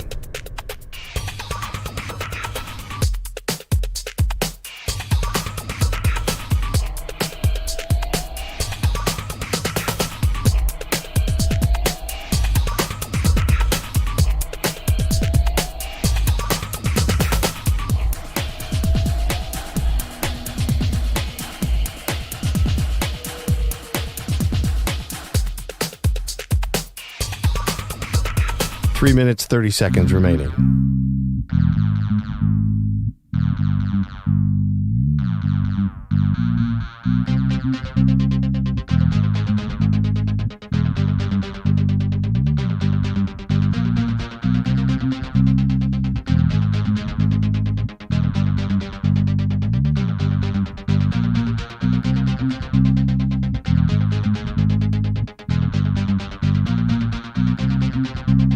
Three minutes remaining.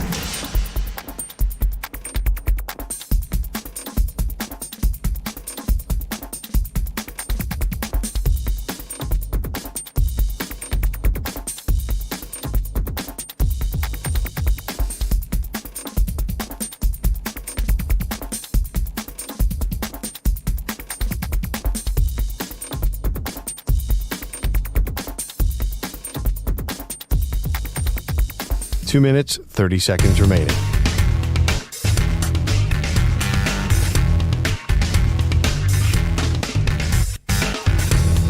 This is Bailey. I'm out here. And Cash, I think you're great. This is Bailey. I'm out here. And Cash, I think you're great.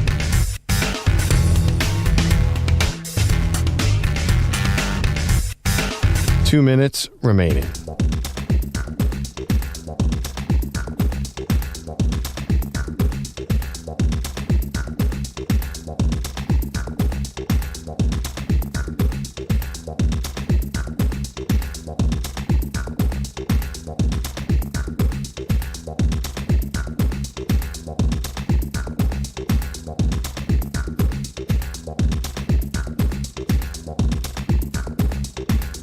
1 minute, 30 seconds remaining.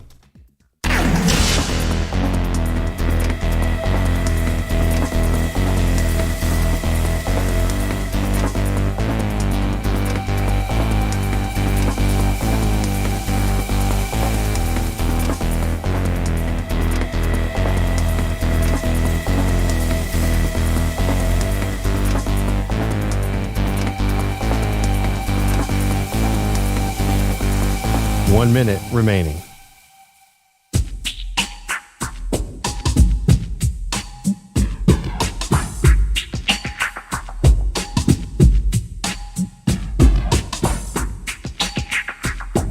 $45 seconds remaining.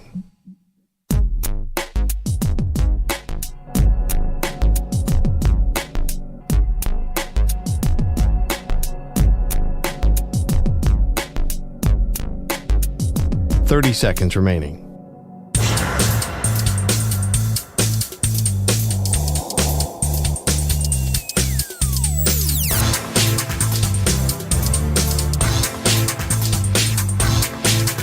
$15 seconds.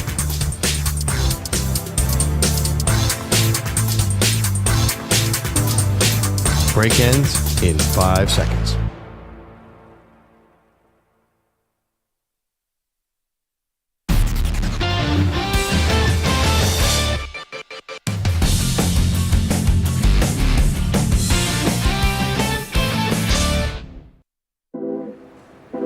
It's great for the NFL that you have great quarterback play. Finding the right quarterback can change your franchise forever. Can you throw it like a quarterback, third in the line? 32 teams, each with just one signal caller. It's my quarterback. Maggie and Perloff answer one big question about the quarterback. Maggie, I'm so relieved with the team and the quarterback we're doing today because we started off the show with Cleveland, who has got 7 random quarterbacks. This team, we know exactly who is the starter. Yeah, today we are tackling the Green Bay Packers, asking one big question about their quarterback. EJ, what's the question we're answering today? All right, so talking about those Green Bay Packers and Jordan Love, of course, a great legacy when it comes to quarterbacks over there in Titletown. I said, you don't know me. Is Jordan Love destined to be the next great Packers QB? Oh, man. Brett Favre. I'm going to say no, even though I actually think the Packers are going to have a good season. But think about this. We're talking about a 3-time MVP and Hall of Famer in Brett Favre. We're talking about a 4-time MVP and Super Bowl champion. Favre's a Super Bowl champion and first ballot Hall of Famer in Aaron Rodgers. Don't be a freaking weirdo. I think Jordan Love has a lot of talent, but I don't see that he's going to become one of the elite, if not the elite, quarterback in the NFL. Think about who he'd be vying against, going up against for MVPs at this point. Mahomes, Allen, Lamar Jackson. We still have Joe Burrow out there, being amazing. You have Jalen Hurts, who's winning Super Bowls. No one's calling him elite. There's just, C.J. Stroud is up and coming. Jaden Daniels now is a thing. It's not that he doesn't belong as one of the top quarterbacks, but the top tier one, I don't put him there. What I think is going to happen with the Packers, a little bit maybe like San Francisco in the 90s, which went from Joe Montana to Steve Young to Jeff Garcia.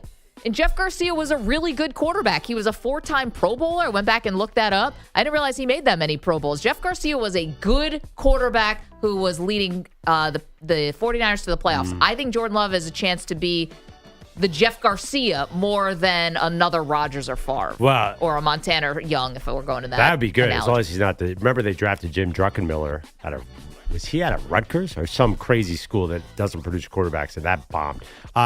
Here's the thing. The playoff bar is so low for Favre and Rodgers. Rodgers might have had MVPs and number 1 seeds, but he wasn't great in the playoffs. Favre was a massive disappointment in the playoffs. So Jordan Love, if he wins a Super Bowl, will be right alongside those. And listen, the Packers are consistently excellent. Last season was completely screwed up. The dude, we thought he was out. Remember the Brazil game? We thought he was out for the year, and he came back. And he was terrible against the Eagles' defense in the playoff game. But the Packers were taking on water as a whole team. They were injured.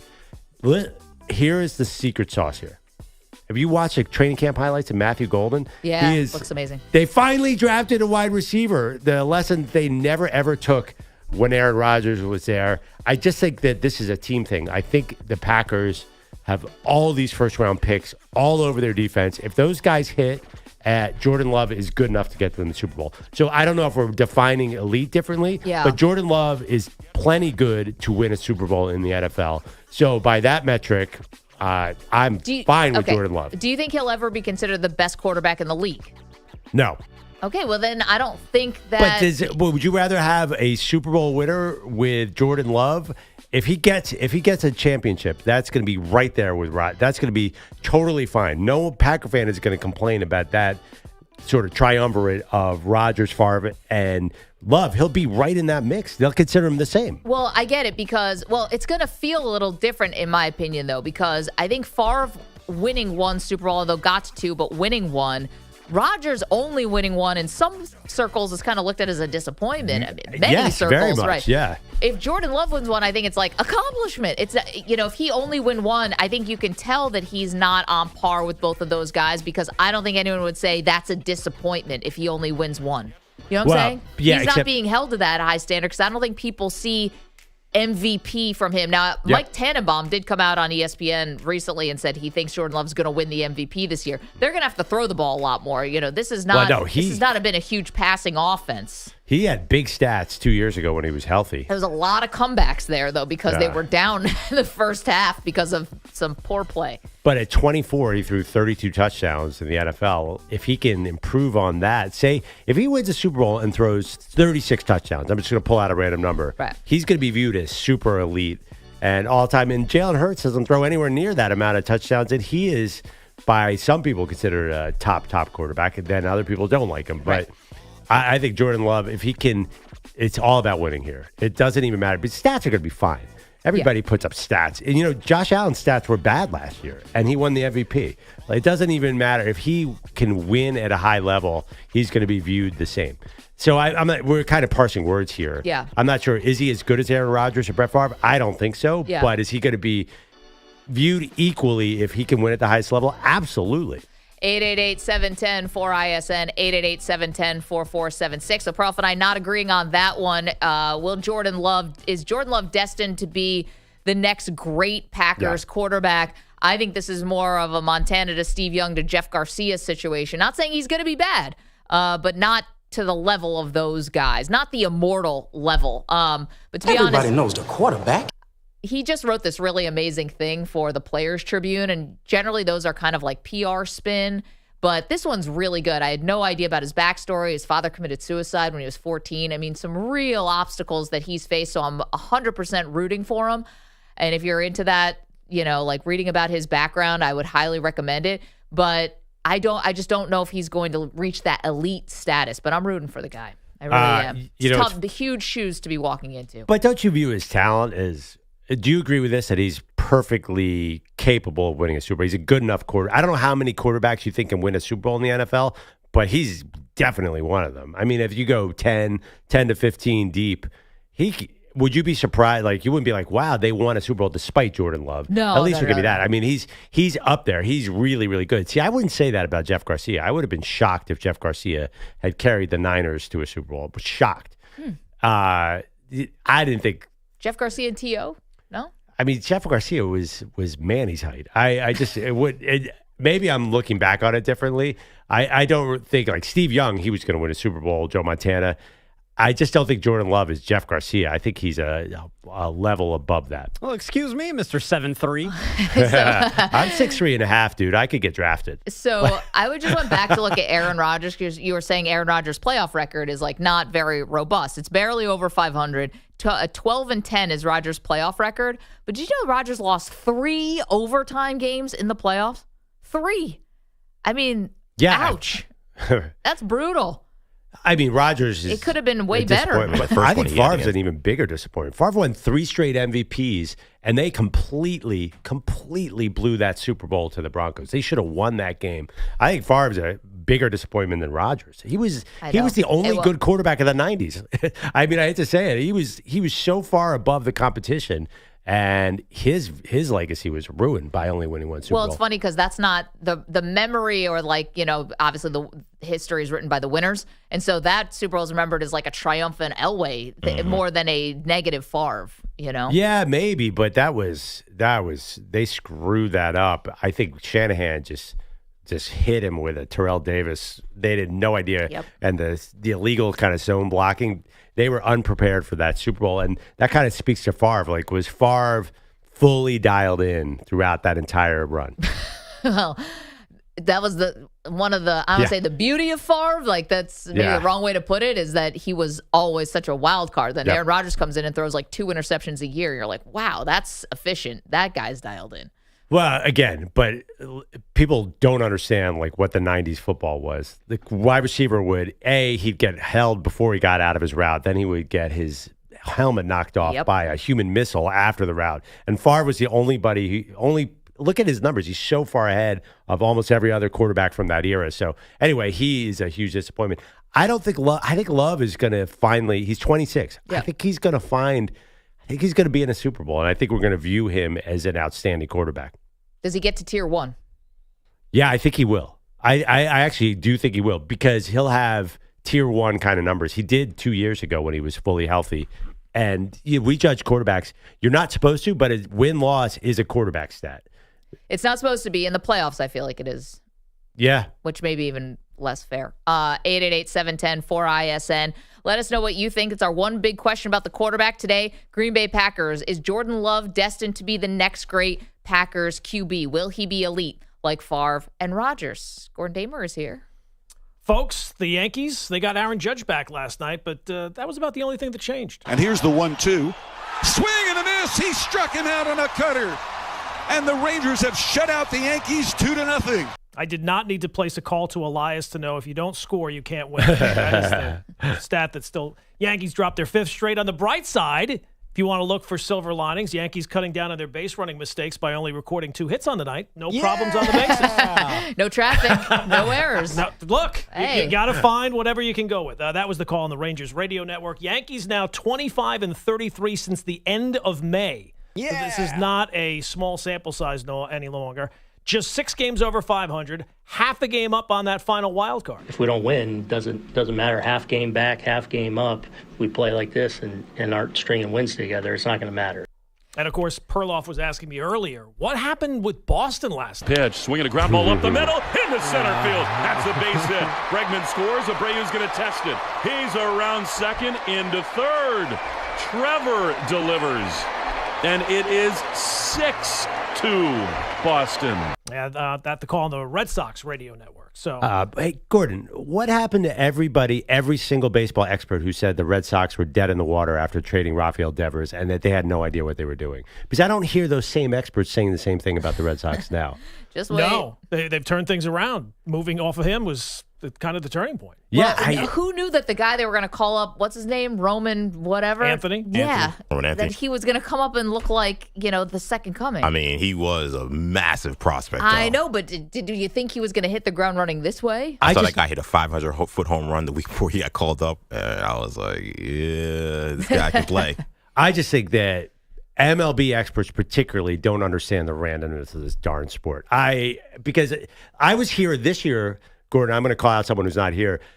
The Mets were awful, and everybody was in the dumps around here, and Pete Bellotti said they will never, ever recover from this. The franchise is over. and then they did lose a game after Pete said that. It was one of the great seasons, though. Yeah, but this happens every year to everybody. Okay, but here's the thing about Devers.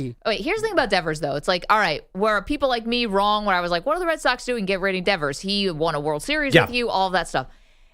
The Red Sox are the ones who gave him the $300 million. I didn't do it. They showed you that they believed that he was going to be the future, right? Wow. And then they started messing with him, which I still don't think was a good idea. So, I don't want to be blamed as someone who, air quotes, got it wrong when the Red Sox got it wrong on Devers. Oh, come on. You got it wrong. Admit it. Well, I did, but the Red Sox got it more wrong. Yeah. But we all know what they basically made up for a mistake because they didn't pay Mookie. So we're like, we got to pay somebody here. Let's pay Devers. And they're like, oops, we screwed this up. Well, what kind of philosophy is that? But that's what dumb teams do. No, but I think every team makes mistakes. The question is, what do you do once you make the mistake? So you give, first of all, who knows if the Red Sox could fall apart tomorrow because I could be the mush here on the Red Sox. But I think that a lot of people, and it's not just you, a lot of Boston people were like, oh my God, I'm selling my Red Sox hats because we are a disaster of a franchise. And boom, look, they're winning again. Everybody forgets every single year how long a baseball season is. Yeah, that's a good point. I mean, it lasts forever. We still have September. Right. I mean, it goes from when it's cold outside to the middle of summer to it's cold outside again. You know what I mean? It's like a whole year of yeah, around here for sure. We complain that the NBA season is too long. The baseball season is twice as long as the NBA season. It's crazy. Now, a lot of Yankee fans are depressed, but you know who's the happiest that the Yankees are doing what they're doing? Might be the New York Mets. And the ball game is over. The Cleveland Guardians have taken 2 straight from the Mets here at Citi Field, and they dropped the Mets 2.5 games behind the first-place Phillies in the National League East. Yeah, that's the call on the Mets radio network. Mets have now lost 7 of 8. They're actually worse than the Yankees in this short sample size. 2.5 behind the first-place Phillies, who beat the Orioles by a final of 5-0. This crap is crap. Mm-hmm. Yep. That's an interesting little tidbit there. Well, it's a long season, right? It is a long season. It is a long season. We've also gotten back, driving in, I heard that Juan Soto no longer looks happy to be a Met anymore. Remember, we had that earlier, and then he got hot. He started playing well. He seemed more happy when he was playing well than when he was playing poorly. And now that he's playing poorly again, he's also not happy, which is strange. Yeah, if he was walking around singing Zippity Doo Dah while he's going over in a game, I might have a problem with that. So you should look sad when you stink. Baseball stinks. No, they're fine. I'm going to take a chance here. I don't know if I'm supposed to use this story or not, but they say that 1 is a dot, 2 is a line, and 3 is a trend. Oh, look out. Something just came onto the floor. Got an object that just flew in as the free throw was being made. And it looked like that hit a player, too. Yeah, so for the third time in a week, a sex toy was thrown onto the court and interrupted a WNBA game. No, you can absolutely do that story. Okay, We've been doing it. I'm not ordering a blow-up doll. No, I'm not. Still not. But, so obviously you don't want – this has gone too far. Here's my question, all right? I was asking the guys this before. Is there any way that somehow the WNBA turns this into a money-making opportunity for them? God, if I had a body part, I would want everybody's going to say, and clearly, it's not funny anymore. Yeah.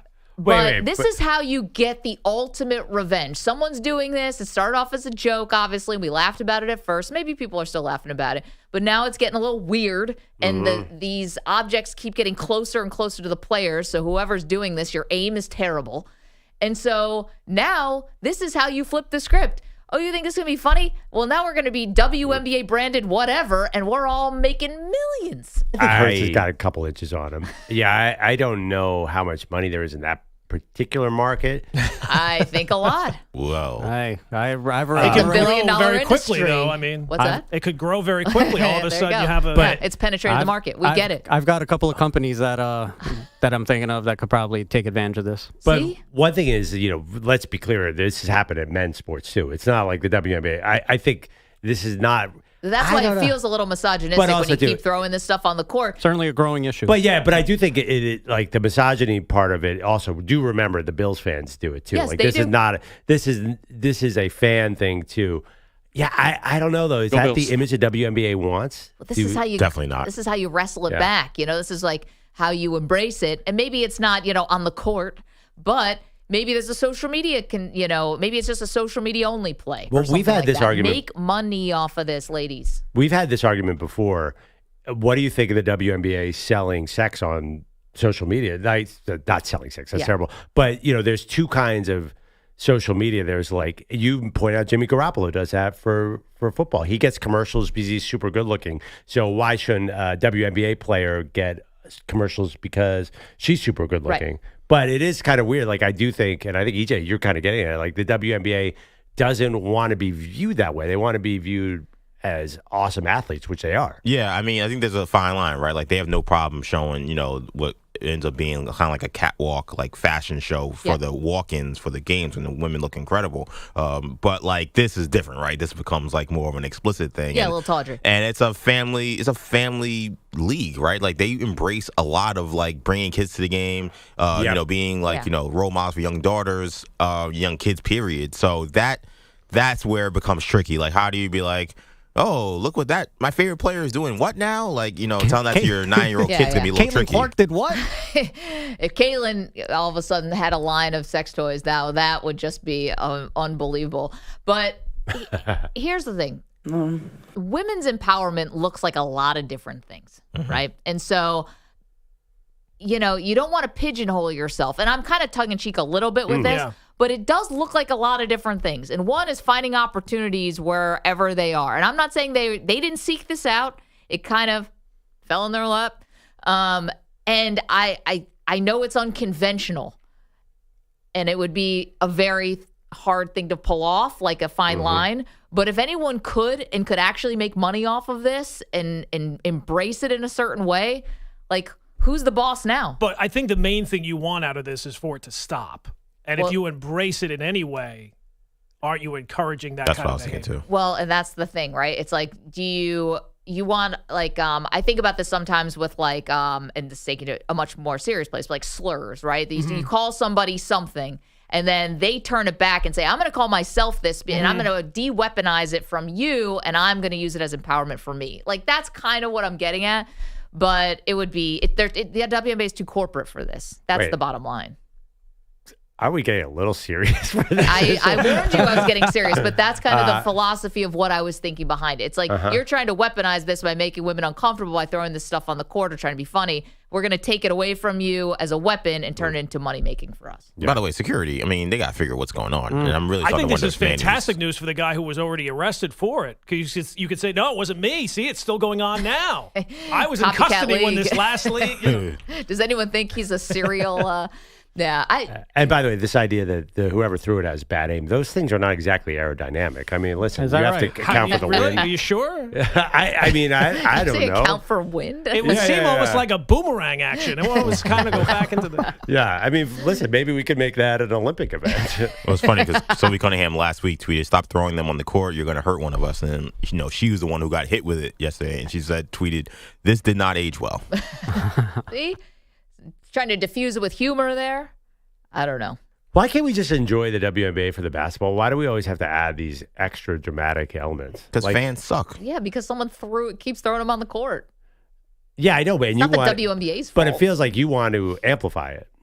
I'm just saying, how do you make it so it's not something that feels like like a front, that's an aggressive move to throw. Yeah, I know, but they did it to Brady in Buffalo. So that's like that kind of takes the knees out of this whole story to me, that they have a tradition of this. So that was the other funny thing, because the NFL also sells family friendly, but if you've been in a stadium, easy with that. I don't know if the WNBA crowd is as drunk as the Bills Mafia, but I don't know if the NFL is selling family friendly like a WNBA game. Because I know what EJ's talking about. Yeah. There's a lot of kids who go to the Liberty game here in New York. Yeah, the NFL, are they really sending? They're not selling family friendly in the stadium. I'm just saying. They're basically saying, don't take your kids to this mayhem. I don't know. I'm watching Josh Allen yesterday, and it's all him signing autographs and hugging kids and going to the children's hospital and all that stuff. I do think that they are trying to promote that image, and it's funny. A problem there. Yeah, boy, that feels more like a training camp thing. Once you get to the game, it feels like once you get kind in stadium. Mayhem. Yeah, and also too, the funny thing about games lately, I noticed it feels like a nightclub too. There's and there's music banging at every break, and everyone has to stand up and dance. I'm like, is this a Boys to Men concert, or is this a football game? I mean, Josh Allen talked about wanting to go to the beer garden in the new Bill Stadium. I know. There's a beer garden in there? In the new stadium, there's going to be a beer garden. He was like, can we score a touchdown and run up there? Okay, wait. Actually, how about coming up next? Can I do my top moments from the first episode of Hard Knocks last night? Gordon, thank you so much for that. Lots to do. Not just the top moments from the first episode of Hard Knocks. We also have some college football for you. Nick Saban weighing in on all things college football playoff. We'll do it next. Go Bills. You're in a 5-minute break.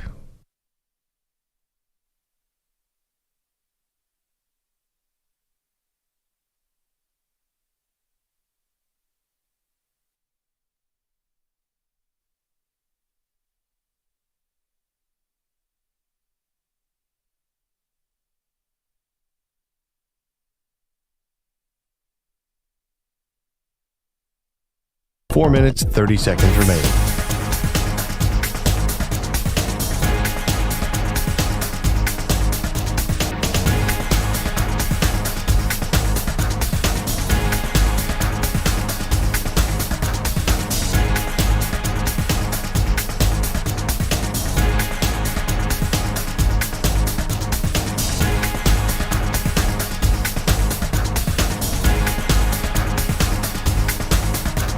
Four minutes remaining.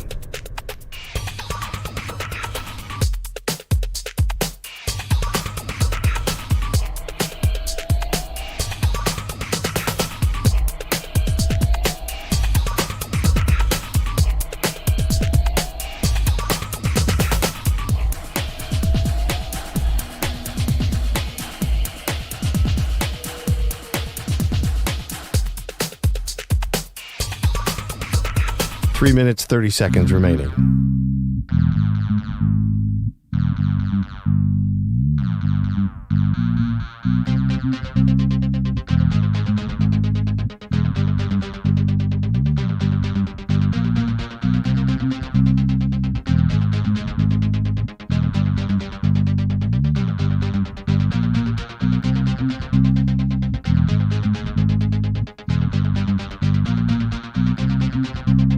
Three minutes remaining.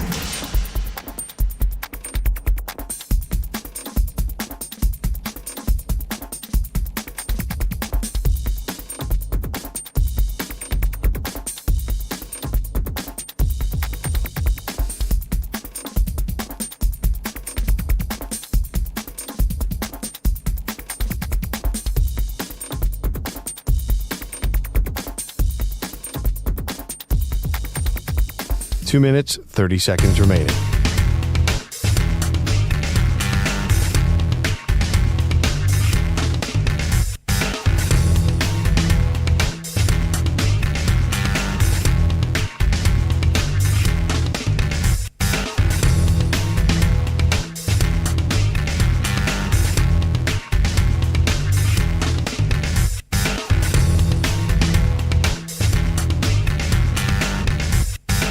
Two minutes remaining.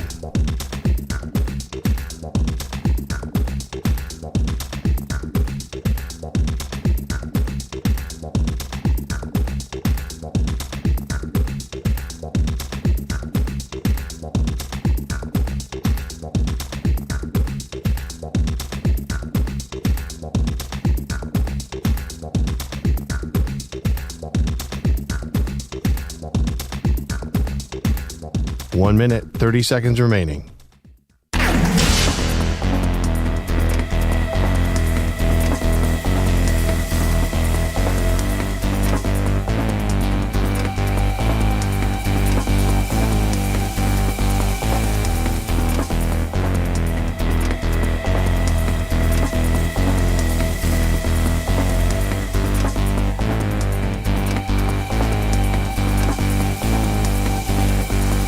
One minute remaining.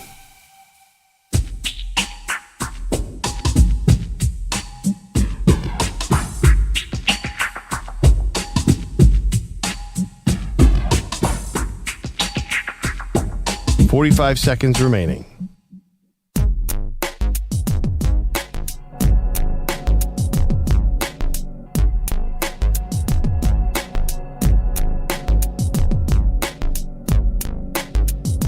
.30 seconds remaining.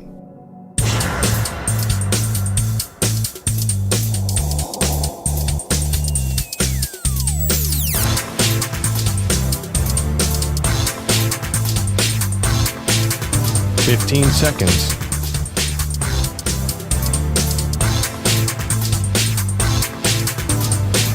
Break ends in 5 seconds.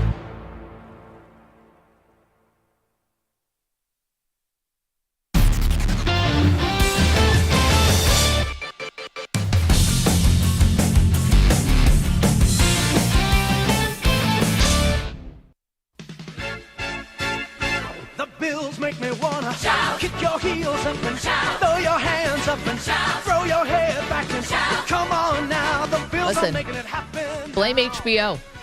Stand up now, come on